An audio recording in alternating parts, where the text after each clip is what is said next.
के 72वां मुक्ति दिवस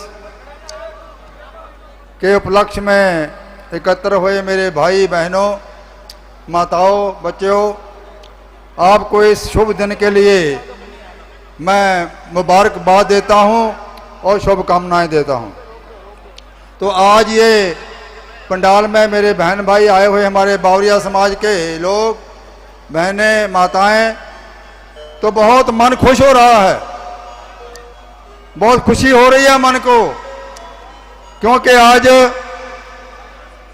मेरे को 45 साल हो गए, 45 साल लगातार समाज के काम करते करते, लेकिन आज इतना बड़ा इकट्ठ दे करके मन खुश हो गया कि हमारे लोगों में, हमारे कबीलों में जागृति आई है।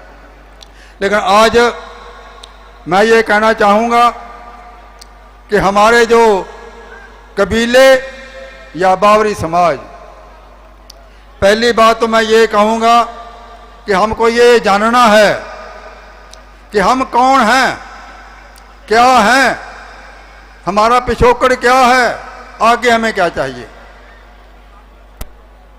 मैं ये कहना चाहूँगा कि हमारे जो कबीले हैं, खासकर बावरी समाज जो है, ना तो हम अनुसूचित जाति हैं, ना हम दलित हैं, ना हम शूद्र हैं। हम कौन हैं? राजपूत हैं, राजपूत।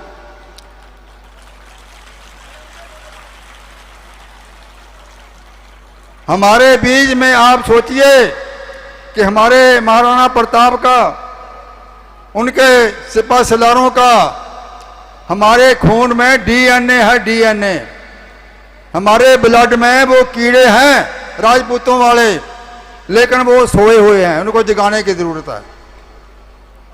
तो इसलिए मैं ये कहना चाहूँगा कि हम लोगों ने ये सोचना है कि आज तक हमारी जाति के लोगों को, हमारे कबीले के लोगों को हमारे हक क्यों नहीं मिल रहे, कारण क्या है।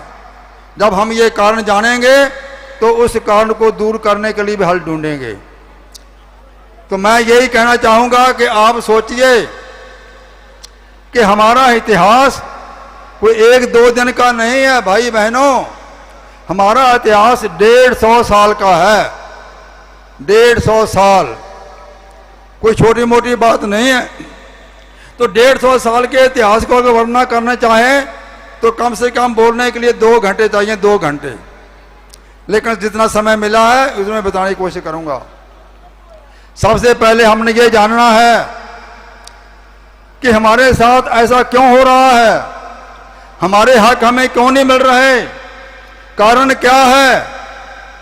तो इसलिए ये हमें जानना जरूरी है।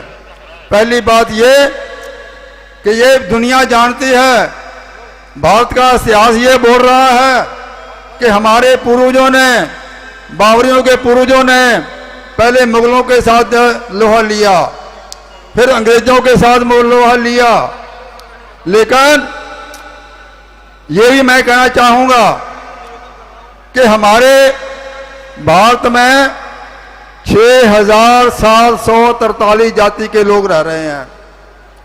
तो उनमें से 6743 में से सिर्फ हमारे 198 कबीलों पर अंग्रेजों ने जराए पेशा एक्ट क्यों लगाया, ये सोचने की बात है। इतने बड़े 6700 जातियां रहने वाली, उनमें 198 कबीले क्यों चुने गए अंग्रेजों ने? क्योंकि ये 198 कबीलों के जो पूर्वज थे, हमारे जो पूर्वज थे, उन्होंने ही अंग्रेजों को ये कहा था कि अंग्रेजों भारत छोड़ो, ये भारत हमारा है। इसलिए उन पर यह बात आई गई। आगे वाली बात, जिन लोगों ने, जिन पूर्वजन, हमारे पूर्वजन ने भारत के लिए आजादी लड़ी और 1857 में अंग्रेजों भारत छोड़ो का नारा दिया, कोई बात नहीं, बता देना मेरे को। तो हम ये सोचना चाहते हैं और जानना चाहते हैं, आप लोग भी जानें कि जिन लोगों ने, हमारे पूर्वजों ने अंग्रेजों को ललकारा, मुगलों को ललकारा, आज उनके जो वंशज हैं, हम लोग जो हैं, हम आजाद नहीं हैं, हम गलियों में आज भी रुल रहे हैं।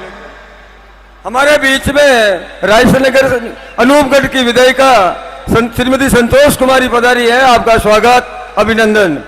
इसी बीच में एक मिनट, निकिता पार्षद डेगाना से हमारे बीच में पधारी है, नगर पालिका पार्षद निकिता, वो मंच पर सादर आमंत्रित। उर्डया से लक्ष्मण जी भाटी, राज्य स्तर से पूरे राजस्थान में शिक्षक सम्मान के चयनित हुए हैं, तो मैं लक्ष्मण राम जी भाटी से निवेदन करूंगा कि आप मंच पर पधारे। धन्यवाद। आगे भाषण जरूर करें। दीनाराम जी मंच पर पधारे। तो मेरे भाई बहनों, ध्यान से बात सुनिए। हमें यह सोचना है कि जिनके पूर्वजों ने भारत की आजादी के लिए अनगिनत कुर्बानियां दी हैं, इतिहास बोलता है ये बात, तो उनको 15 अगस्त 1947 को आजाद क्यों नहीं किया, ये आज तक हमने पूछा नहीं है। क्यों नहीं किया आजाद? हमें मुगलों के साथ लड़ाई लड़ी, अंग्रेजों के साथ हमारे पूरी लड़ाई लड़ी। हाँ? खत्म हो गया? अभी तो बात कही नहीं कुछ भी। यही बात कहना चाहूंगा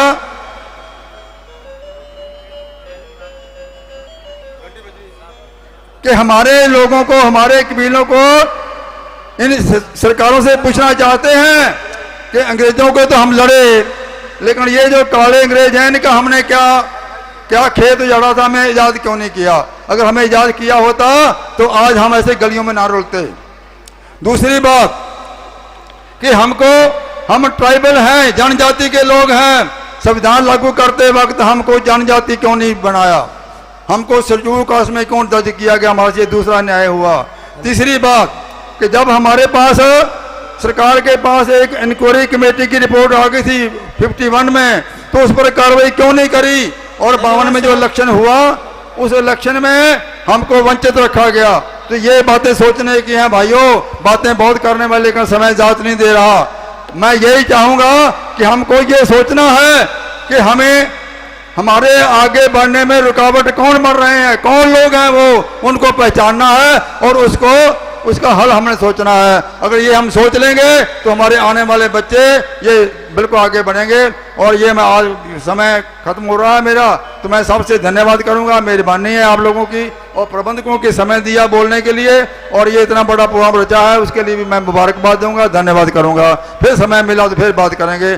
RS परमार, पंजाब से आया हूँ और 83 का उम्र मेरी, 87 साल उम्र है और 45 साल सवा लगातार सेवा कर रहे हैं। लेकिन ये दुख की बात होती है कि हमें बात करने